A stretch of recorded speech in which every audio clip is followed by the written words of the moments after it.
Hi there, welcome to my channel. My name is Sandra and you're watching The Schwowin's Nest. I'm so excited to be part of this autumn collab with all of these other wonderful creators, and I'll tell you more about that later. My first project is these wood pumpkins that are cut in sections of 3. This was inspired by a Pinterest project, but I decided to make it in a smaller size and have these available for purchase on my Etsy shop. You'll get all 3 of these pumpkins in different sizes, and you can paint them or stain them or decoupage, whatever you'd like to do. I chose to do one in sort of a creamy color. I'm doing the second one in a sage green, and the third largest one I'm going to leave as is. Then I'll take some brown stain and stain the pumpkin stems all the same color. If this is your first time visiting my channel, welcome. I'm so glad you're here. If you like what you see so far, I'd love it if you could hit that red button and subscribe to my channel. So the basic idea of these pumpkins is then to take some twine or string. I'm just using some white yarn for this one, and you're going to thread it through and tie these in any way you like. You could have it go straight across. I'm choosing to do an X pattern and then just leaving about an eighth of an inch gap in between, because once they're standing up, then you'll be able to kind of manipulate the edges and make them look a little bit more 3D. I just thought this was a fun idea to use for the fall season. You could definitely just tie off this top one and then start the bottom one separately, but I just decided to keep going because I had a long enough piece of yarn. So I'm going to pull it through and just make sure that the yarn doesn't cross over the gap, that it's going straight down as you see me doing here, and then you won't be able to see any extra. I'll just feed it through and make an X again and then tie it off on the back. I know I'm showing this in a slow time, but for those of you who want to see how I'm actually doing it, I wanted to make sure that I didn't speed it up too quickly because otherwise you might miss out on a couple of the steps. And here is where I'm just going to tie it off into a knot and then trim off the ends. And this is the result of this pumpkin. You can see that I can wiggle the sides and make it look a little more 3D. I think this is so fun. I'm going to add some ribbon to the top or some yarn, I guess, and I'm just going to tie a simple shoestring bow. Then I'll add a little bit of greenery and a couple of little teeny white flowers. And that's all I'm going to do for these. I'll do the same thing with the other ones, but I am going to be alternating some different colors of twine and string.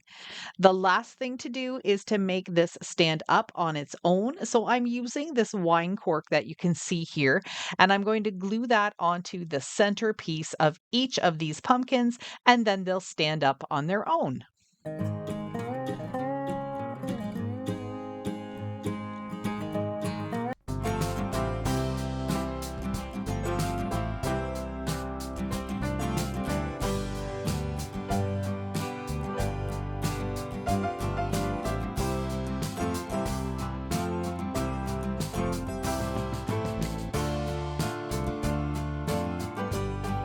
Let me tell you a little bit about all of my collaboration partners. Our host is Liana DIY, and she asked me to participate along with Ellie from DIY from House to Home. We're also being joined by Lori Bly DIY, Emily from Farm Charm Chic, and DIY with Amber. We'll have the playlist link pinned in our comments and listed in the description box. So when you're done watching my video, please go over, click on that playlist link, and watch everyone else's videos. You'll get tons of fall and autumn decor inspiration. For the fall season, I have decided to use all of the items I have in my stash, and I'm so far doing pretty well. I'm making do with what I've got. So I had this candlestick or spindle that I painted gray a while ago. I've been using it for staging, and I thought I'm just going to use it for this pumpkin topiary that I'm creating. These pumpkins I got from Michael's a couple of years ago. I've just been using them for decorating and kind of adding them as fillers, but this time I decided to just put them together for a nice topiary look. I'm using some of these boxwood sprigs to glue around the bottom of the pumpkin and make it look like there's a little bit of a wreath there. So I'm just going to glue the leaves down onto the spindle, onto the pumpkin, and just make sure that it's as full as I want it to be. I'm not going to go crazy and make it huge. I just wanted to add a little bit of green down at the bottom.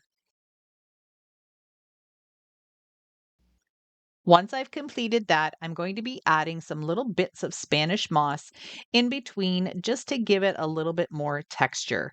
I love using Spanish moss in the fall because it just lends itself to that sort of dried up vine look that you get with the pumpkins. I thought it would be fun to do something different in between each of the pumpkins. So for this one, I'm using the majority of Spanish moss and I will go all the way around the pumpkin. To add a little bit more texture in this second row, I'm going to be using this pipberry garland. It has some white pipberries and some green ones, and I'm going to let it stick out a little bit. I'm not going to glue it completely flat against the pumpkin. I want some of that wire look to stick out and just give it a little bit more of a unique look. I'm going to make a two-fingered twine bow just by taking a length of twine, wrapping it around my fingers, probably 10 to 12 times, and I'm going to leave enough at the end for some tails. Then I'll take another piece of twine and tie it together in the center, and that just gives me a really full twine bow. I'll glue it in between the first and second pumpkin, just off to the side. And you can see here that I added a solo wood flower and some greenery to the second layer after I added those pip berries.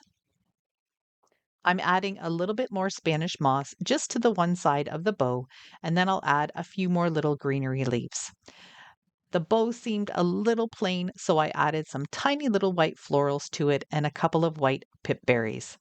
The last touch for this is to add some little wire sprigs to the top of the pumpkin so it looks like it's the little vine pieces that you get when you see those pumpkins.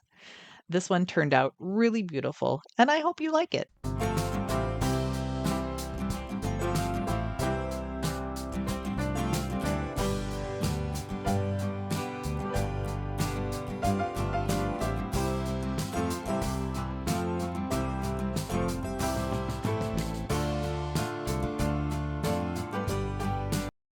So I looked again in my stash and I found this chalkboard house from the Dollar Tree. I'm going to be tracing around the shape of it onto this scrapbook paper just so I can get the right shape for it. But I am going to cut it quite a bit smaller. I want a little bit of that black chalkboard to show around the edge just to give it a little bit more of a pop. I used a regular glue stick for gluing it down. I put it on the paper and now I'm just going to make sure that I get it all in there the way I want. And as you can see here, there is a little bit of a black frame showing, and I thought that would just add to the character of this project. I'm going to paint a couple of tags, one in this sage green color and the other in a color called honey brown, which is from Americana. And I get that at craft stores. Usually Michael's has it, and I think I found it at a couple of other craft stores as well. It's also available on Amazon, and I'll have it linked in my Amazon storefront for you. Once those are completely dry, I'm just going to take a fine point black marker and handwrite happy and then harvest on the second one. I'm just doing some capital letters and then I'm going to add some little ticks on all of the ends of the letters just to make them look a little bit more finished, I guess is the word. Then I took my marker and just laid it on its side a little bit and drew a thicker line all the way around the edges of the tags. Once that's done, I'm going to add this two-fingered bow, and it's a double bow. And if you're curious how to make one of these, I do have a tutorial linked in my description box as well. I love this ribbon. It's sort of a burlappy kind of color, but it's really nice and soft, and it has some pumpkins on it. Then I'll just glue the Happy Harvest tags down. And the last thing I'm going to do is add these fun little wood disc pumpkins. I just found these in my stash as well. I painted some of them with the orange color, or sorry, the honey brown color, and then the other one with the sage so they would match. And I'm just going to line 3 of them up at the bottom of the house.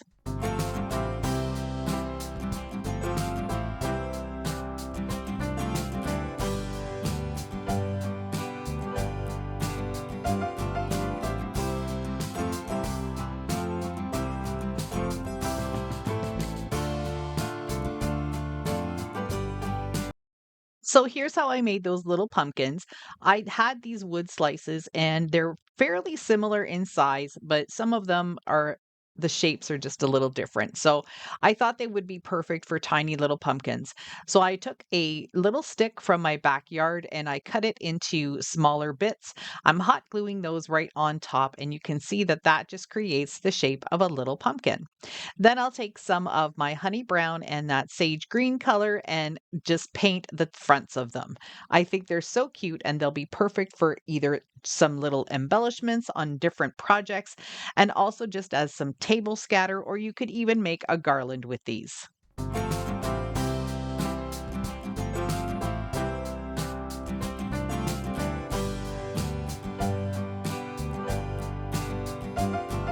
My last project is using this scrap piece of wood.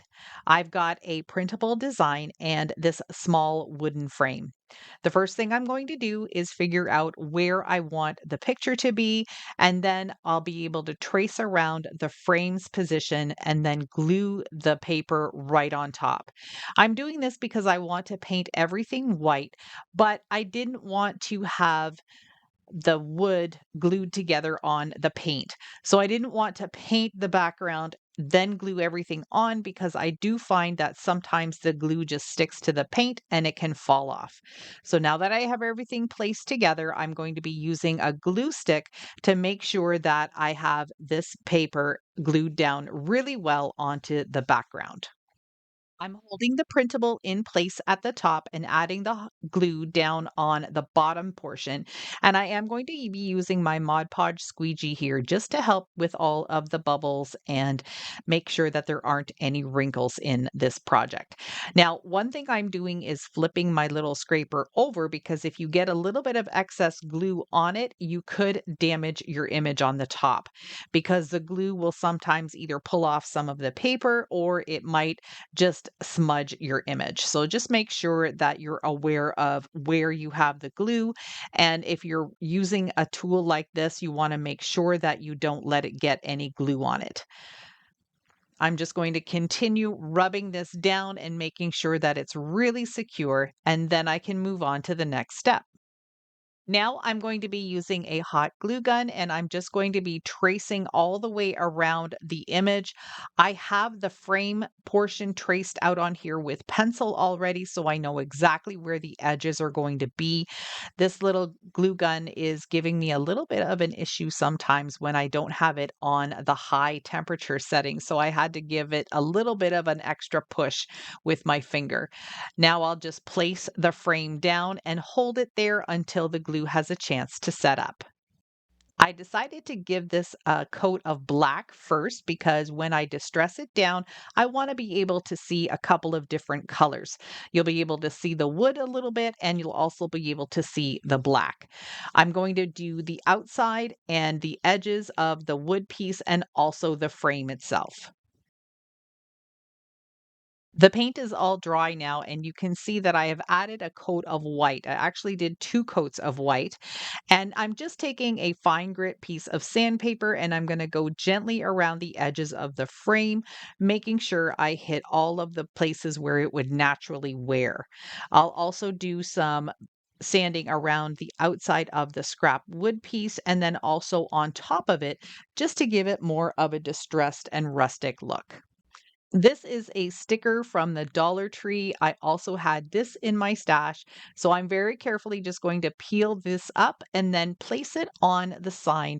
And I want it to go from the bottom to the top sideways. And I just thought that would be a really unique way of putting this word on. It doesn't always have to be straight. You could do things a little kittywampus, which is what I love to do. Although this did give me a little bit of trouble. You can see here that I'm trying to figure out how to get it on there without wrecking it. It was really finicky because the lettering is so delicate.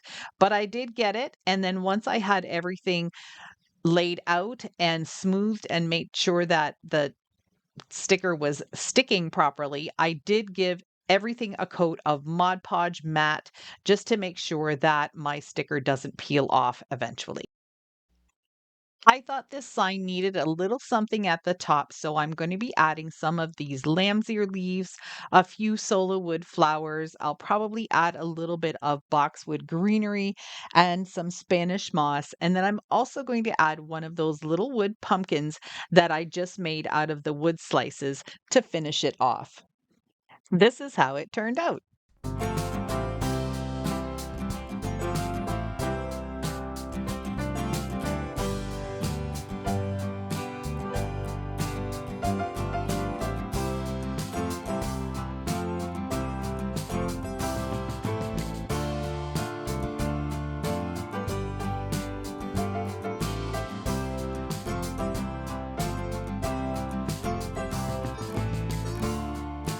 I hope you enjoyed these fall decor ideas and got some inspiration to create some for your own home. Don't forget to check out my Etsy shop. These pumpkins are part of my fall collection. Also, there's a playlist link down for you in the description box and pinned to the comments so you can see what all my other crafting friends have created. Thank you so much for watching my video today. I truly appreciate it. Bye for now.